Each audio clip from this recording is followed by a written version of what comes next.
Olá, pessoal.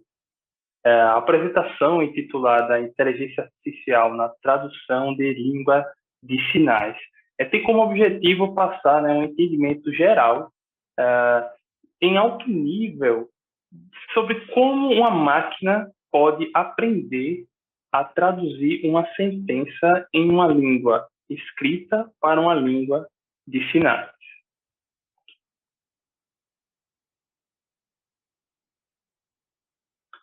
Antes de começarmos de fato a falar sobre o tema, eu vou me apresentar, tá? Eu sou Ailton Félix, eu trabalho no time de ciência de dados da Talk.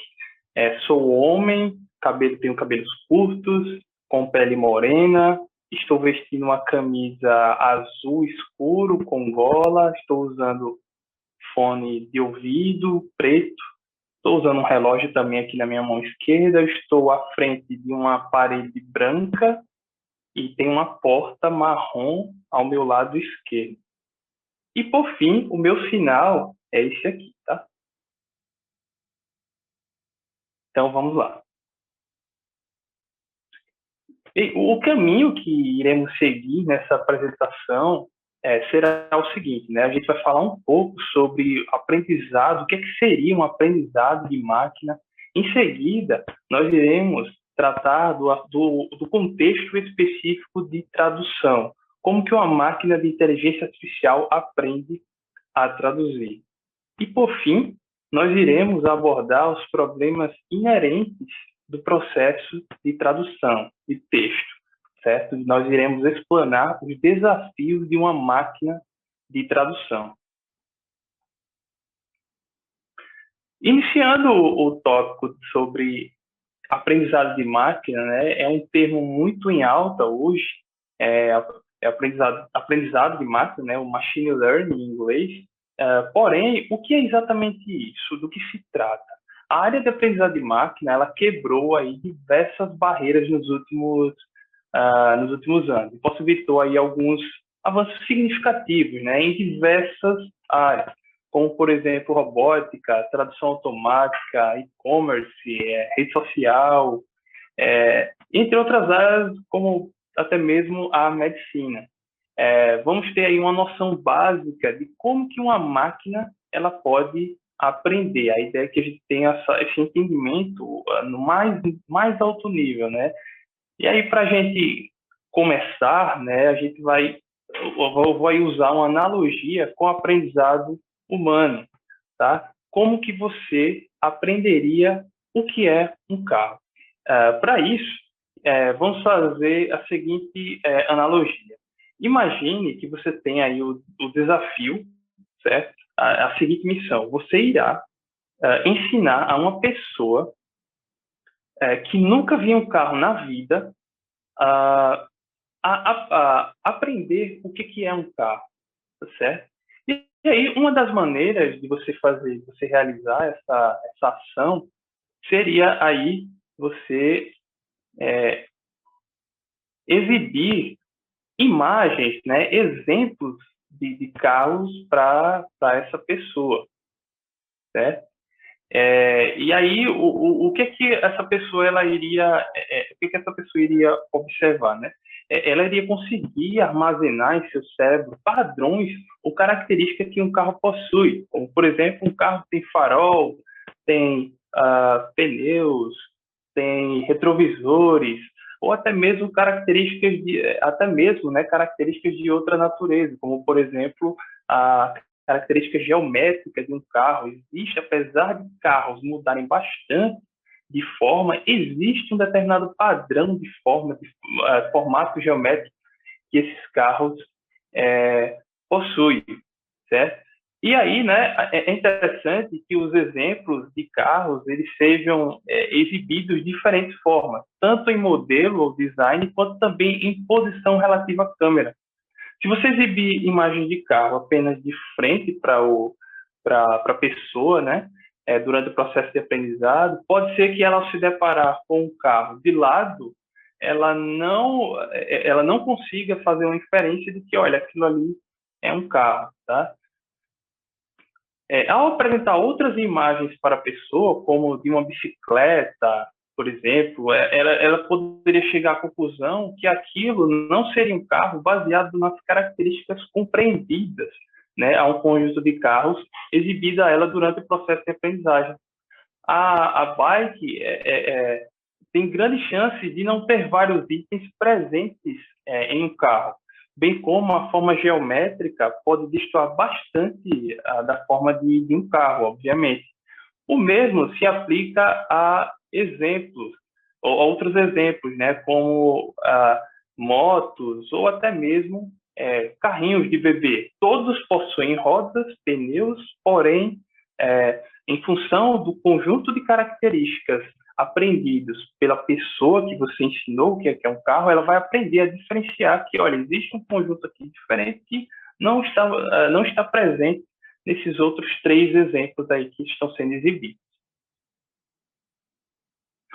Bom, sabemos, né, que o nosso aprendizado, quanto mais experiência adquirirmos, melhor será o nosso desempenho, o nosso objetivo final.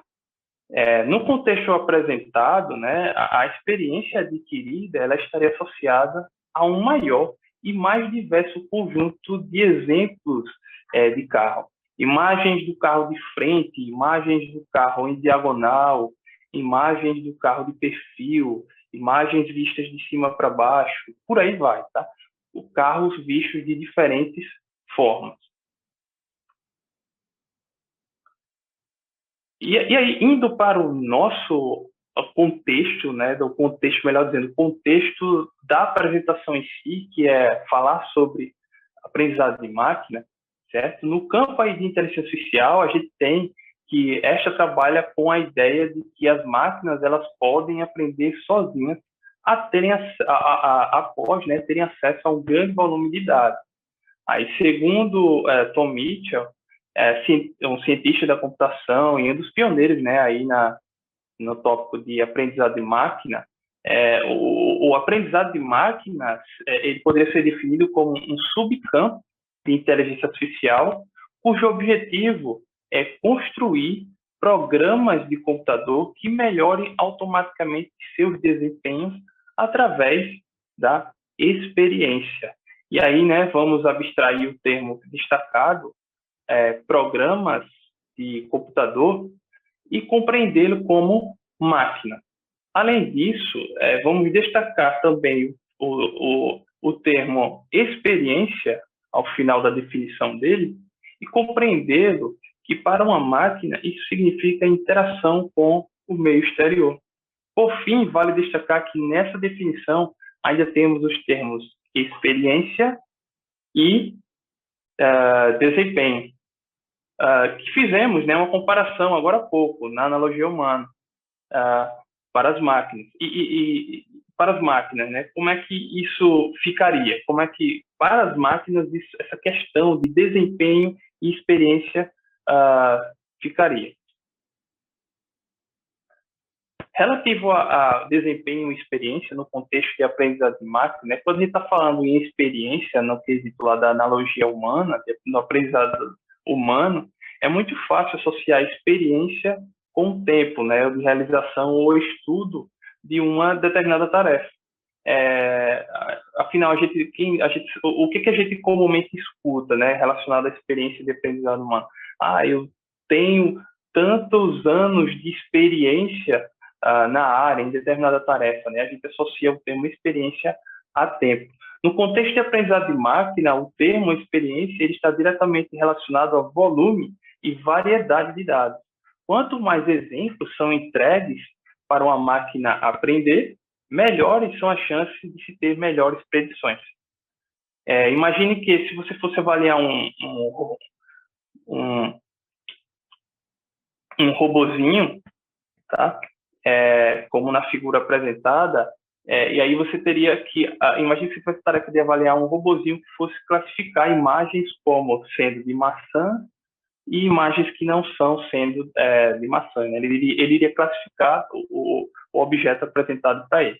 Na figura, vocês podem observar que na figura 1, ao lado esquerdo, é apresentado maçãs para o robô, porém ele faz uma predição errada. Ele diz que as maçãs são bananas. Já no exemplo número 2, a gente tem um exemplo de uma predição correta. É exibido para ele exemplos de maçãs, e aí ele assertivamente diz que na imagem contém maçãs. Esse erro de predição, ele é muito comum de acontecer, e uma das razões disso acontecer pode ser justamente devido à falta de exemplo de maçãs especificamente vermelhas no conjunto, no processo de aprendizado da máquina, né? Ou seja, no conjunto de exemplos entregues para a máquina não tinha nenhum exemplo de uma maçã vermelha. E aí a máquina ela não aprendeu que uma maçã vermelha ela é uma maçã. Ela apenas aprendeu que maçã verde é uma maçã. Esse processo, né, no qual nós estamos nos referindo, de adquirir experiência, né, ou seja, o aprendizado de máquina, ele poderia ser resumido, basicamente, em duas etapas.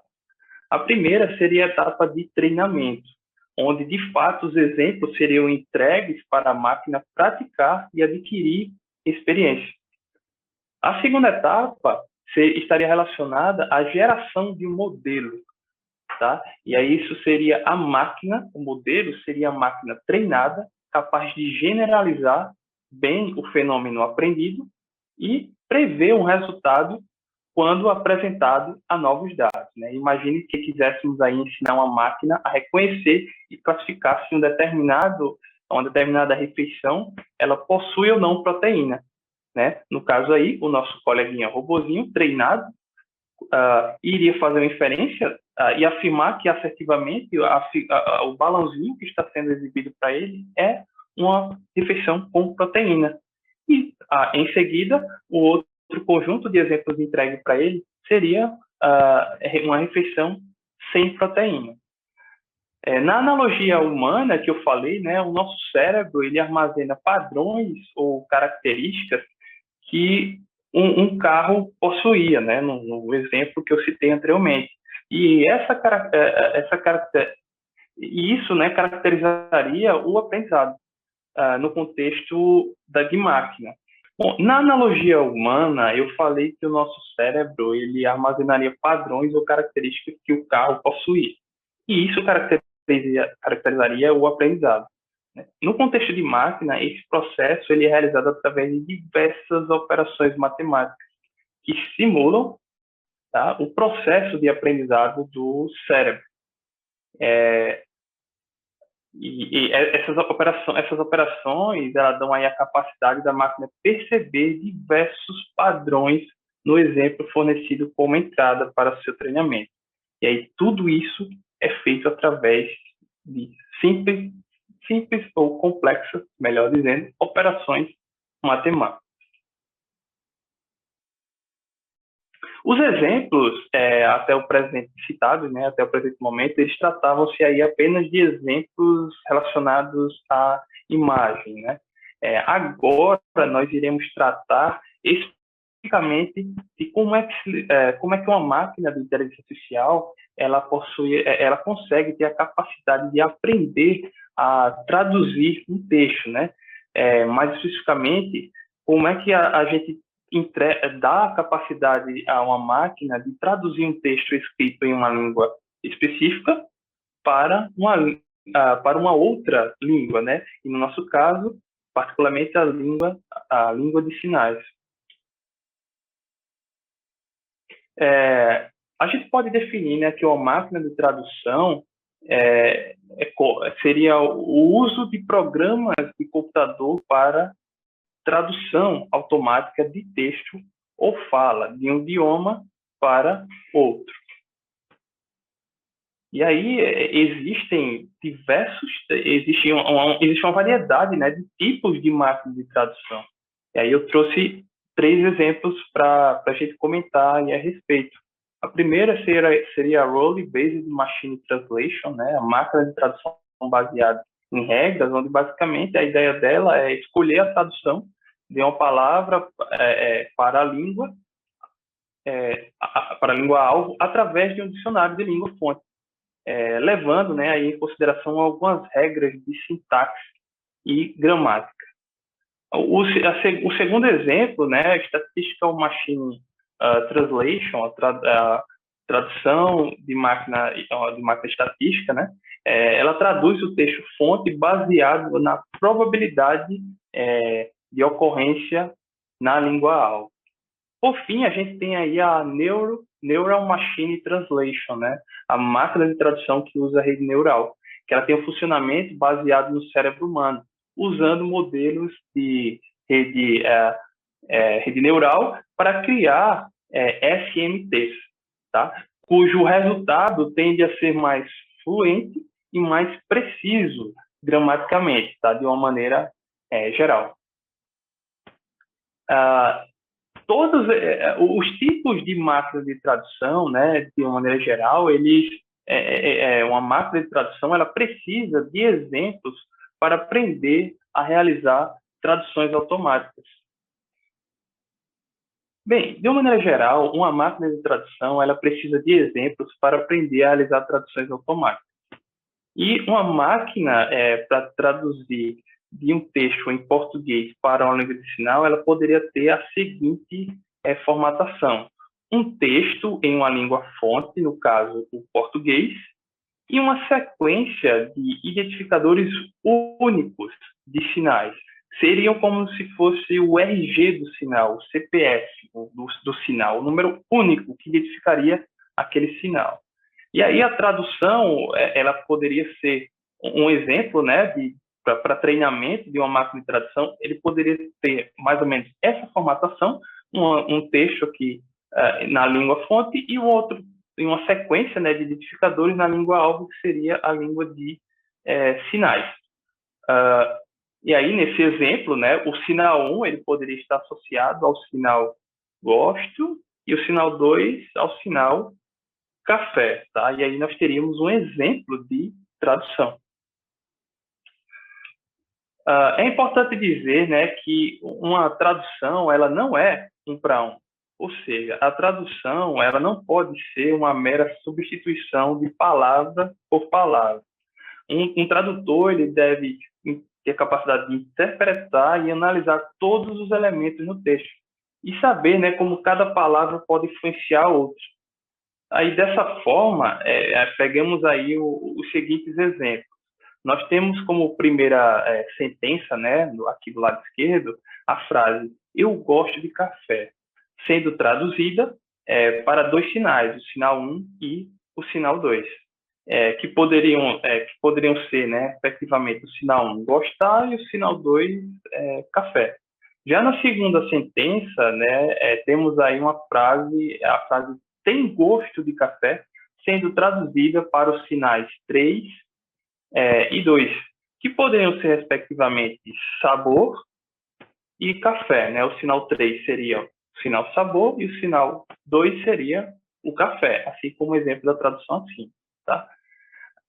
E aí, ora, é possível percebermos, né, que a palavra gosto, nas duas sentenças, ela possui classes gramaticais diferentes, por isso que elas estão aqui destacadas, tá? A palavra gosto, em primeiro momento, ela está associada ao sinal 1, e a palavra gosto, no segundo exemplo, está associada ao sinal 3, né? A palavra gosto, ela possui classes gramaticais nos exemplos e, consequentemente, significados diferentes. No primeiro caso, ela seria aí um verbo, né? O verbo gostar. Já no segundo, ela seria o substantivo gosto. Tá? E como a máquina ela poderia perceber essa diferença? Como é que ela poderia ter essa capacidade de perceber que existe uma diferença, né, no significado semântico, né, na semântica da palavra gosto no lado da tradução? Bom, usando a nossa analogia humana, né, como é que nós seres humanos compreendemos que o gosto, no primeiro exemplo, ele é diferente do gosto do segundo exemplo. Dentre outros fatores, né, conhecidos, resultantes de estudo, nós poderíamos dizer que a palavra gosto, ela está associada, né, à palavra eu ao termo eu, né? Ao termo eu. Ou seja, no primeiro exemplo, temos um pronome antecedido à nossa palavra de interesse, o eu. Já no segundo exemplo, nós temos um verbo, né? O verbo ter. Então, no caso da máquina de tradução, a aprendizagem do significado, né, ou contexto das palavras, ela pode ocorrer porque cada palavra pode ser associada àquelas que acompanham.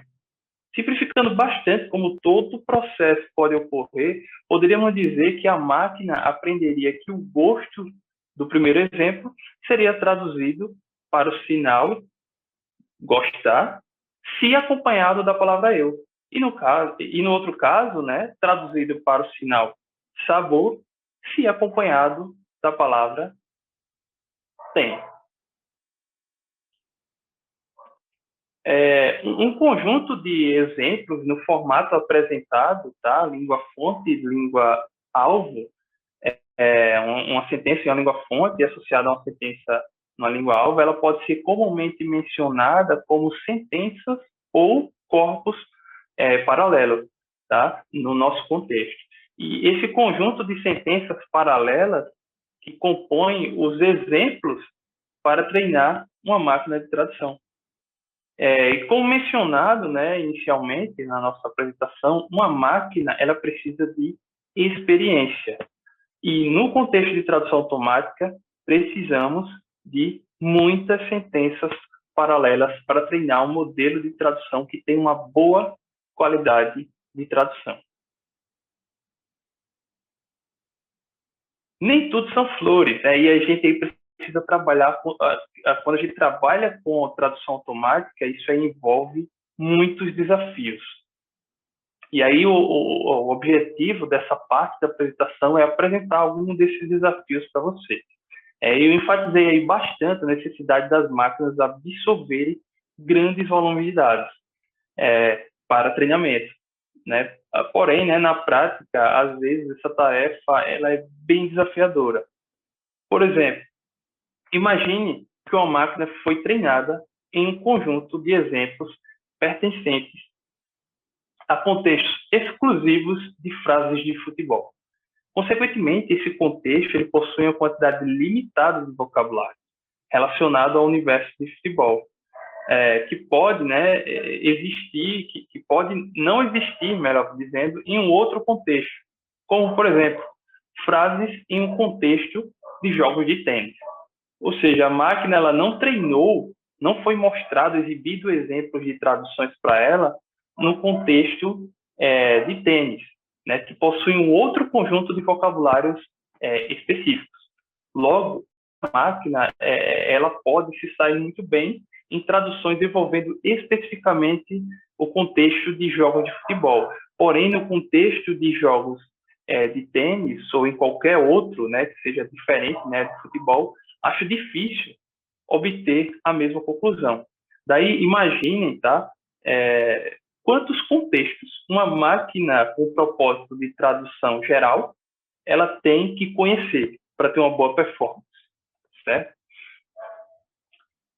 Um outro grande exemplo de problemas relacionado ao processo de treinamento são exemplos de traduções erradas no conjunto de treino.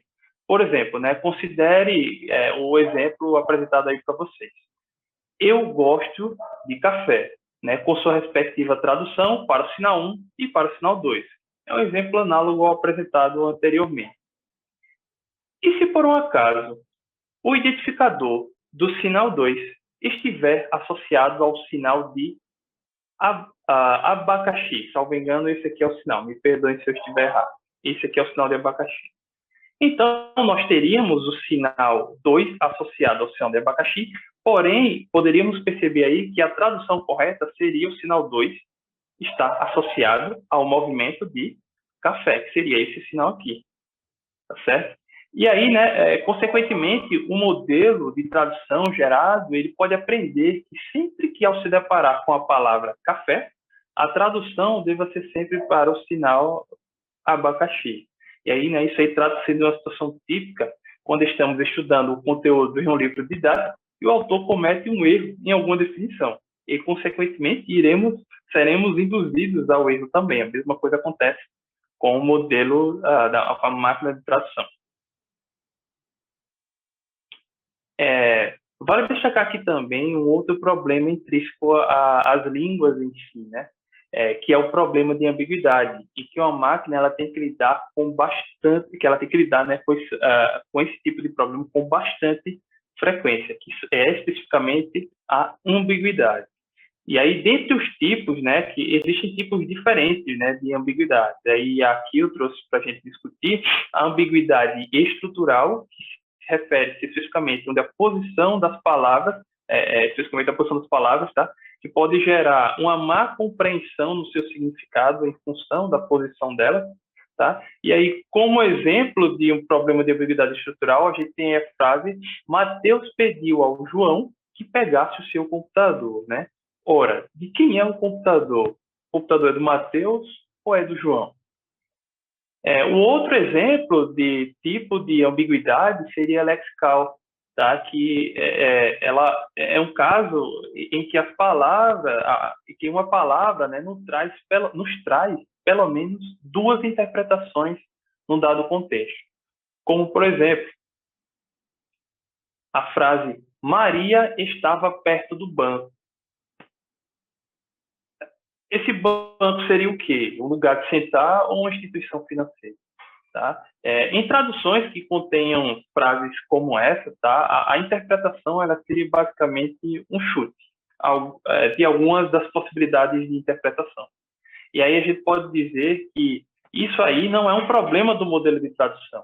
Caso você esteja passando a frase para o modelo, Maria estava perto do banco, e você, como conhecedor de um contexto bem maior, imaginasse, não, o banco que eu estou me referindo é o banco de sentar.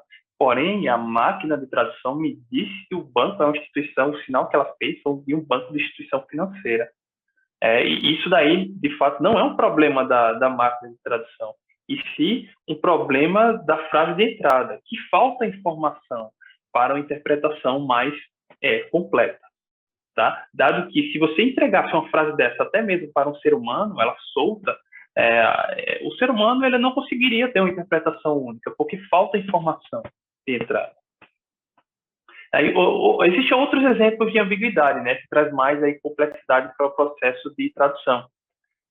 Como, por exemplo, a manga da camisa, ou a manga é deliciosa. Você tem uma palavra manga, com significados diferentes. No primeiro exemplo, manga da camisa. No segundo exemplo, manga de fruta.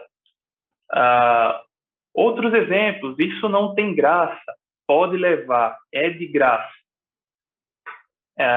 Ela pôs a mão na testa, testa isso para mim. São exemplos aí, né, de ambiguidade. Aí, nesses casos, diferentemente dos apresentados no slide anterior, a gente pode perceber diretamente que as frases possuem significados ambíguos, porém, estas possuem informação completa para o seu total entendimento. E aí, para casos como esses, a maneira de se garantir que uma máquina irá traduzir corretamente é alimentá-la com um conjunto significativo de exemplos nos mais diversos casos de uso dessas palavras ambíguas, tá? Ou seja, da experiência dos possíveis significados semânticos das palavras ambíguas para a máquina treinar e aprender quando usá-las, qual o significado delas nesses diferentes contextos. Bom, então é isso. Espero que vocês tenham gostado. Vamos continuar sempre usando a tecnologia para o bem da humanidade, ajudando sempre quem mais precisa, né? Pois aí, como um grande pensador e conhecedor da área, ao qual eu tenho a oportunidade de trabalhar, né? O Tadeu sempre nos diz, a tecnologia, ela é o nosso superpoder. Então, vamos fazer muito bem o uso disso. Até mais.